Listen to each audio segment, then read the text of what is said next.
31 अगस्त 1888 ईस्वी लंदन की एक सर्द और खामोश रात। घड़ी ने सुबह के तकरीबन 4 बजने का ऐलान किया था। धुंध से ढकी तंग गलियों में गैस के लैंप मध्यम रोशनी दे रहे थे। सड़कें तकरीबन सुनसान थी और सिर्फ चंद कदमों की चाप उस खामोशी को तोड़ रही थी। अचानक एक शख्स की नजर एक ऐसी चीज पर पड़ी जिसने उसकी सांसें रोक दी। जमीन पर एक औरत बेजान पड़ी थी। पुलिस को फौरन इत्तला दी गई। इब्तिदा में किसी ने नहीं सोचा था कि यह कत्ल सिर्फ एक जुर्म नहीं बल्कि एक ऐसे खौफनाक सिलसिले का आगाज है जो आने वाली नस्लों तक दुनिया को हैरान करता रहेगा। उसी रात एक ऐसा नाम तारीख के अंधेरों से उभरना शुरू हुआ जिसे आज पूरी दुनिया जैक द रिपर के नाम से जानती है। लेकिन सबसे हैरान कुन सवाल आज भी वही है, आखिर जैक द रिपर था कौन? एक आम मजदूर, कोई डॉक्टर, कोई कुसाब या फिर कोई ऐसा शख्स जो रोज उन्हीं गलियों से गुजरता था और किसी को उस पर जरा भी शक नहीं होता था। 130 साल से ज्यादा अरसा गुजर चुका है मगर इस सवाल का हतमी जवाब आज भी किसी के पास नहीं। इस राज को समझने के लिए हमें वक्त का पहिया पीछे घुमाना होगा। यह दौर था मलका विक्टोरिया की हुकूमत का। लंदन उस वक्त दुनिया की सबसे बड़े और ताकतवर शहरों में शुमार होता था। सनत, तिजारत और दौलत तेजी से बढ़ रही थी मगर इस तरक्की का फायदा हर शख्स को नहीं मिला था। मशरकी लंदन, खास तौर पर व्हाइट चैपल, गुर्बत, बेरोजगारी और जुराइम का गढ़ बन चुका था। हजारों लोग छोटे, गंदे और तंग घरों में रहते थे। बहुत से लोग 2 वक्त की रोटी के लिए जिदोजहद कर रहे थे। रात के वक्त ये इलाका और भी खतरनाक हो जाता था। अंधेरी गलियां, शराब खाने, जुराइम पेशा अफराद और ऐसे लोग जिन्हें जिंदा रहने के लिए हर रोज नई जंग लड़नी पड़ती थी। इसी माहौल में एक ऐसा कातिल छुपा हुआ था जिसने पुलिस को बेबस कर दिया। 1888 के वसत तक व्हाइट चैपल में जराइम आम थे, लेकिन फिर एक ऐसा कातिल हुआ जिसने सब कुछ बदल दिया। 31 अगस्त 1888 की सुबह पुलिस को एक खातून की लाश मिली। इब्तिदाई तौर पर पुलिस ने उसे आम कत्ल समझा मगर जल्द ही तफ्तीशकारों को एहसास हुआ कि यह वारदात मामूल की नहीं थी। इस जुर्म में कुछ ऐसी बातें थी जिन्होंने तजुर्बेकार पुलिस अफसरान को भी परेशान कर दिया। शहर में अफवाहें फैलने लगी, क्या ये एक इत्तफाकी कत्ल था या कोई ऐसा शख्स आज़ाद घूम रहा था जो दोबारा हमला करेगा। बदकिस्मती से जवाब ज्यादा देर तक छुपा न रह सका।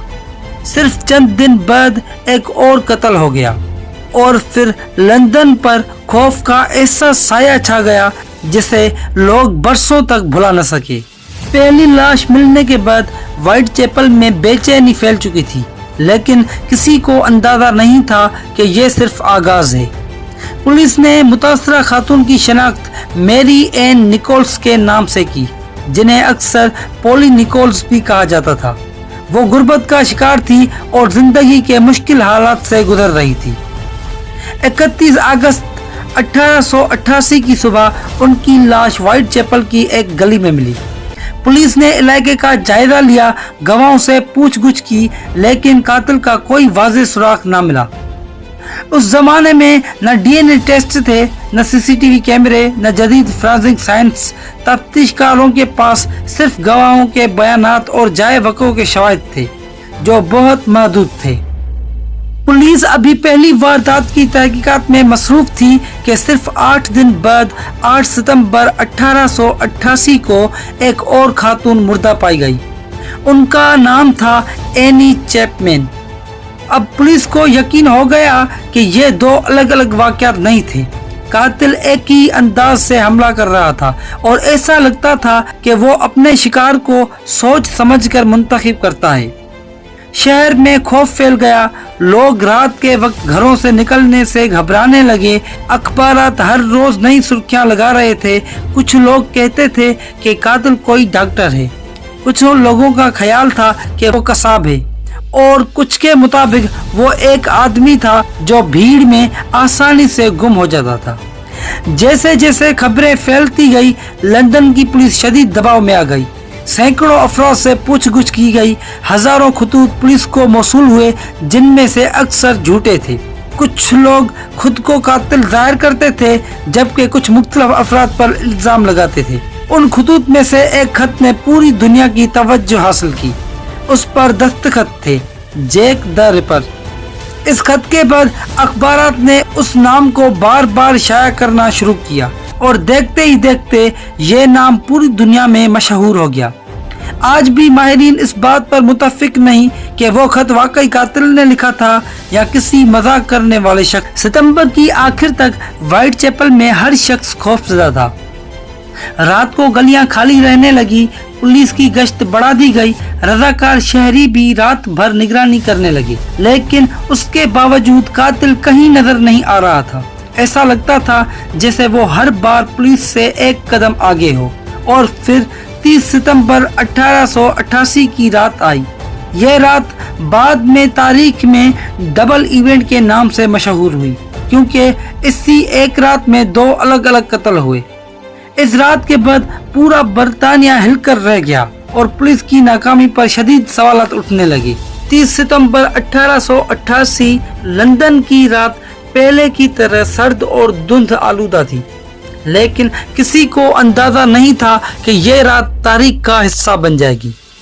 पुलिस शहर भर में गश्त कर रही थी। लोगों को यकीन था कि अगर कातिल दोबारा आया तो उस बार जरूर पकड़ा जाएगा, लेकिन कातिल ने एक ऐसा कदम उठाया जिसने सबको हैरान कर दिया। उसी रात 2 अलग अलग कत्ल हुए। बाद में इस वाक़े को डबल इवेंट का नाम दिया गया। पहला वाक़या, रात के तकरीबन 1 बजे एक खातून की लाश मिली। उनकी शनाख्त एलिजाबेथ स्ट्राइड के तौर पर हुई। दिलचस्प बात यह थी कि इस वारदात में वो तमाम निशानियां मौजूद नहीं थी जो पहले 2 कत्लों में देखी गई थी। कुछ मुहक्किकीन का ख्याल है कि मुमकिन है कि कातिल को किसी ने अचानक देख लिया हो, जिसकी वजह से वो जल्दी में वहां से निकल गया। अगर ये नजरिया दुरुस्त हो तो कातिल ने अपना मंसूबा मुकम्मल नहीं किया। लेकिन कहानी यहीं खत्म नहीं हुई। सिर्फ चंद लम्हों बाद, पहले वाक़े के कुछ ही वक्त बाद, शहर के दूसरे हिस्से से एक खौफनाक खबर आई और एक और खातून मुर्दा पाई गई। उनकी शनाख्त कैथरीन ईडोव्स के नाम से हुई। अब पुलिस को यकीन हो गया कि दोनों वारदातें एक ही कातिल ने की हैं। पूरा लंदन खौफ में डूब गया। अखबारात ने अगले दिन बड़ी सुर्खी लगाई, क्या जैक दी रिपर ने एक ही रात में 2 कत्ल किए? ये सवाल पूरे बरतानिया में गूंजने लगा। पुलिस के लिए सबसे बड़ा इम्तिहान, अब शहर में पुलिस की तादाद बढ़ा दी गई। हर मुश्तबा शख्स से पूछगछ की जा रही थी। गलियों में इजाफी गश्त शुरू कर दी गई। इसके बावजूद कातिल का कोई वाज़ेह सुराग नहीं मिला। हर नई इत्तला एक नई उम्मीद पैदा करती, मगर कुछ ही देर बाद वो उम्मीद खत्म हो। उन्हीं दिनों एक दीवार पर एक पैगाम भी तवज्जो का मरकज बना। पुलिस को खदशा था कि अगर ये इबारत आवाम के सामने आई तो फसादात या नफरत फैल सकती है, इसलिए इसे जल्द मिटा दिया गया। बाद में इस बात पर बहुत बहस हुई कि आया ये पैगाम वाकई कातिल ने लिखा था या इसका इससे कोई ताल्लुक ही नहीं था। यह भी आज तक एक मौमा बना है। अब लंदन में हर अजनबी शख्स मशकूक लगने लगा था। रात होते ही लोग घरों के दरवाजे बंद कर लेते। अखबारात रोज नई कहानियां शाया करते। कुछ लोग दावा करते कि उन्होंने कातिल को देखा है, मगर उनके बयानात एक दूसरे से मुख्तलिफ थे। पुलिस के पास सैकड़ों मालूमात थी, लेकिन कोई एक भी ऐसी नहीं थी जो कातिल तक पहुंचा सके। और फिर चंद हफ्तों बाद एक और कत्ल हुआ, जिसे बहुत से मुर्खीन जैक द रिपर का आखिरी और सबसे मशहूर हमला करार देते हैं। 9 नवंबर 1888 में लंदन की सर्द सुबह व्हाइट चैपल की एक छोटे से कमरे के बाहर लोग जमा होना शुरू हो गए थे। घर का मालिक किराया लेने आया, लेकिन कई दिन गुजरने के बावजूद दरवाजा नहीं खुला। جب اس نے کھڑکی سے اندر جھانکا تو اس کے چہرے کا رنگ اڑ گیا۔ اس نے فوراً پولیس کو اطلاع دی۔ چند ہی منٹوں میں افسران موقع پر پہنچ گئے۔ اندر موجود منظر نے تفتیش کاروں کو بھی خاموش کر دیا۔ یہ لاش تھی میری جین کیلی کی۔ بہت سے مورخین اور تفتیش کار اسے جیک دی ریپر کا آخری معروف شکار قرار دیتے تھے۔ اس واردات کے بعد پولیس نے اپنی پوری توجہ قاتل کو پکڑنے پر لگا دی۔ سینکڑوں افراد سے پوچھ گچھ ہوئی، کئی گھروں کی تلاشی لی گئی۔ وائٹ چیپل کی گلیاں دن رات پولیس سے بھری رہنے لگی۔ اخبارات ہر روز نئی سرخیاں شائع کر رہے تھے۔ کوئی کہتا قاتل شہر چھوڑ چکا ہے، کوئی کہتا وہ اب بھی انہی گلیوں میں گھوم رہا ہے۔ لیکن حقیقت یہ تھی کہ کسی کے پاس کوئی حتمی ثبوت نہیں تھا۔ حیرت انگیز بات یہ تھی کہ اس واقعے کے بعد اسی انداز کے مزید قتل سامنے نہیں آئے۔ قاتل جیسے اچانک غائب ہو گیا۔ کیا وہ مر گیا تھا؟ کیا وہ کسی اور ملک چلا گیا یا اسے کسی اور جرم میں گرفتار کر لیا گیا؟ آج تک کوئی بھی نظریہ یقینی طور پر ثابت نہیں ہو سکا۔ گزشتہ ایک صدی سے زیادہ عرصے میں درجنوں افراد کو مشتبہ قرار دیا گیا۔ کسی نے کہا قاتل ایک ڈاکٹر تھا، کسی نے کہا وہ قصاب تھا کیونکہ اسے انسانی جسم کے بارے میں معلومات تھی۔ بعض نے ایک مقامی شخص پر شک کیا۔ کچھ نظریات میں ایک فنکار، ایک تاجر، یہاں تک کہ شاہی خاندان سے تعلق رکھنے والے افراد کے نام بھی سامنے آئے، لیکن کسی ایک شخص کے خلاف ایسا ثبوت کبھی نہیں ملا جس پر تمام ماہرین متفق ہو۔ وقت کے ساتھ ساتھ سائنس نے ترقی کی۔ ڈی این اے، فرانزک اور تاریخی دستاویزات کا دوبارہ جائزہ لیا گیا۔ کئی بار دعویٰ کیا گیا کہ جیک دی ریپر کی شناخت ہو گئی ہے، لیکن ان دعووں پر ماہرین کے درمیان اختلافات موجود رہے اور آج بھی کوئی ایسا نتیجہ سامنے نہیں آیا جسے عالمی سطح پر حتمی مانا جائے۔ اسی لیے جیک دی ریپر آج بھی تاریخ کا سب سے مشہور نامعلوم سیریل کلر سمجھا جاتا ہے۔ 1888 کی وہ دھندلی گلیاں اب بدل چکی ہیں۔ وائٹ چیپل میں نئی عمارتیں بن چکی ہیں، لوگ اپنی روزمرہ زندگی میں مصروف ہیں، لیکن اگر آپ تاریخ کے اوراق پلٹیں تو ایک سوال آج بھی وہی موجود ہے، آخر جیک دی ریپر کون تھا؟ شاید یہ راز ہمیشہ راز ہی رہے۔ اس پراسرار قاتل کا نام آج بھی دنیا بھر کے کتابوں، فلموں اور ڈاکیومنٹریز میں زندہ ہے۔ اگر آپ کو یہ ڈاکیومنٹری پسند آئی تو چینل کو سبسکرائب کریں، ویڈیو کو لائک کریں اور کمنٹس میں بتائیں کہ آپ کے خیال میں جیک دی ریپر کون ہو سکتا ہے۔ اگلی ڈاکیومنٹری میں ہم تاریخ کے ایک اور حیران کن راز کے ساتھ حاضر ہوں گے۔